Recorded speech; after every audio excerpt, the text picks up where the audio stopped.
কি শীতকালের পিঠে খাওয়া হলো?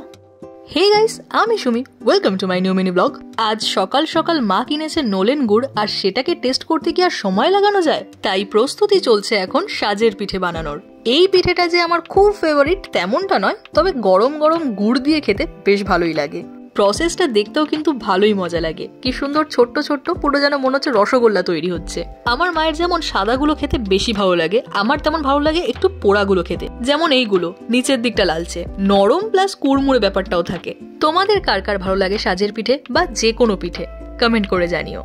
ওয়াও, কি সুন্দর লাগছে দেখো। আমার তো পুরো রসগোল্লাই মনে হচ্ছে, নলেন গুড়ের রসগোল্লা। আর তেমন হয়েছে সফটও, জিভে আর জল ধরে রাখা যাচ্ছে না। একটু টেস্ট করে দেখি কেমন হয়েছে। আমার চুলটাকে প্লিজ ইগনোর করো, স্নান করার পর চুলটা আমার এরকমই হয়ে যায়। কোকড়ানো চুলের এটাই সমস্যা, আঁচড়ানো হয়েছে না হয়নি বোঝা দেয়। যাই হোক, ব্যাক টু দ্য টপিক। পিঠেটা খেতে কিন্তু বেশ ভালো হয়েছে। তো দেখা হবে এরকমই নতুন নতুন ভিডিওর সাথে প্রত্যেক দিন। সবাই ভালো থেকো, সুস্থ থেকো, বাই।